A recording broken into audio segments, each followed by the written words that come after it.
Hello, TACACS.net users. My name is Richard and I'm going to show you how to set up multi-factor authentication, also known as MFA, with your TACACS.net server. TACACS.net has built-in support for MFA using Google Authenticator, but also has the flexibility to work with multiple authentication apps. For this demonstration, the front-end app we'll be using is Google Authenticator, which is available for free on Android or iOS. And the backend utility comes packaged with your TACACS.net installation. MFA requires an extra piece of information in addition to a username and password before access is granted to a secured resource. With Google Authenticator, as well as other authenticator apps, that extra piece of information comes in the form of a dynamically generated 6-digit code known as a one-time password, or OTP. There are two different algorithms to choose from for your OTP generator: time-based, or TOTP, and counter-based, or HOTP. The H stands for hash-based message authentication code. For time-based one-time passwords, Google Authenticator will hash the current time and a shared secret. The server validates the OTP by comparing all the hashes within a certain window of time to the submitted value, so TOTPs are valid only for a short window of time. For hashed OTPs, a counter is used instead of the current time. The server increments the counter manually, and the valid OTP changes after a successful login. Using time-based is considered more secure because the matching OTP is only valid for a brief window of time, while the counter can be valid for an indeterminate amount of time. The counter OTP is considered to be more user-friendly, as the user won't have to hurry to enter their OTP before the time interval is up. Now, let's take a look at the Google OTP XML configuration file. This can be found alongside the rest of the TACACS.net configuration files, which are accessible from the Start menu. As you can see, there are only 3 configurable elements in this file. The first is the look-ahead window, which is used with counter OTPs to specify a number of OTP values that are allowed after the next expected OTP value. The primary purpose of this is to mitigate synchronization issues between the server and device and should be set as low as possible. Next is the delay window, used with timed OTPs to set the amount of acceptable time delay between the receiving and transmitting time. And finally, replay prevention. Replay prevention will prevent a timed OTP from being used more than once. This will help to prevent man-in-the-middle attacks, but also restricts the user to no more than one login every 30 seconds. The options for this setting are enabled and disabled. Implementing MFA use for your users is done in the authentication.xml file. You can enable MFA for individual user groups. To do that, we need to add an additional element and string attribute below the authentication type. The element we need to add is MFA provider in the opening and closing tags, and the value is Google OTP. Please note that even though the attribute is Google OTP, TACACS.net is compatible with any MFA app that supports time or counter-based OTPs, such as Authy, Microsoft Authenticator, Duo, or Okta, to name a few. For demonstration, we're going to create a new user group of TACACS local users. We recommend, before you roll out MFA in production, that you also do a test run with a local user group. The user group we're using is called OTP test, which contains user 1 and user 2. Note that before you're able to generate a user account on the Authenticator app, this element will need to be present and active in the configuration file. The utility we use to generate the user accounts for the Authenticator app is called GASS, G-A-S-S.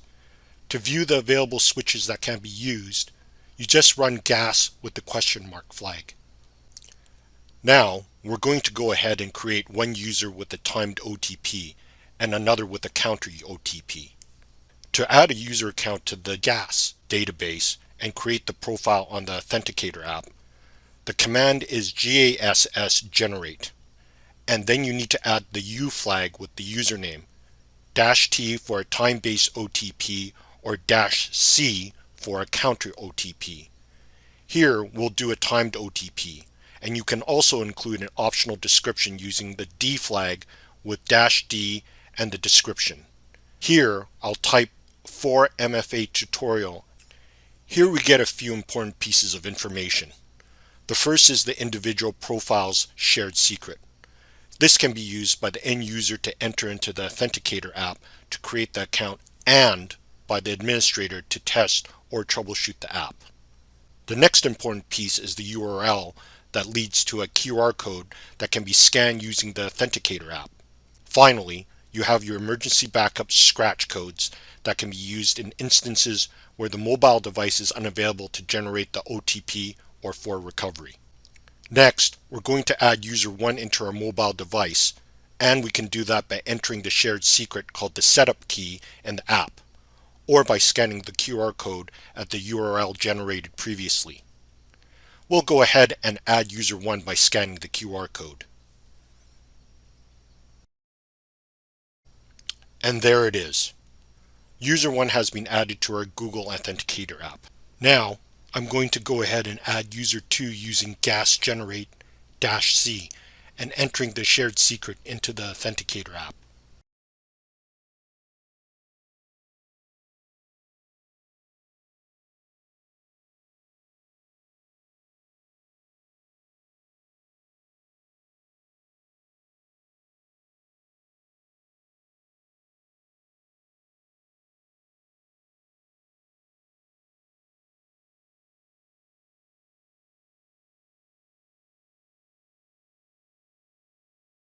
Okay, so now that we have our test users added to Google Authenticator, we're going to go ahead and give it a test login.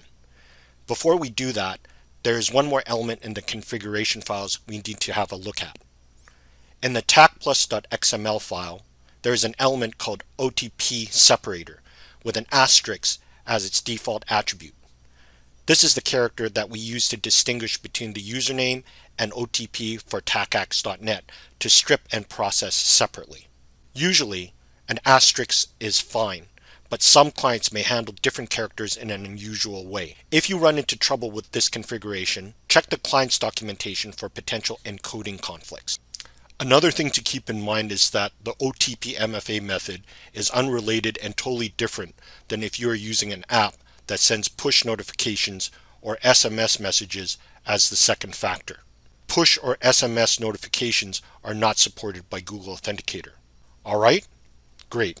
Now, let's try to authenticate to a client.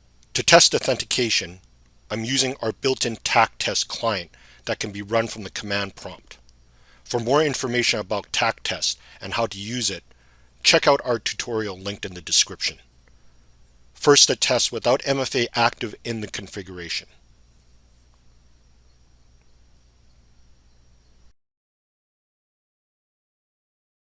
So, we've configured our configuration works and user 1 can authenticate without MFA. Now, I'll go ahead and activate the MFA attribute in the configuration file. When we're authenticating with MFA, we need to append the OTP to the end of the username separated by the OTP separator, which is an asterisk in this case. So we put our OTP here and hit enter. And there we have a passing authentication using our second factor OTP. Now, I'll go ahead and give user 2 a try with the counter-based OTP.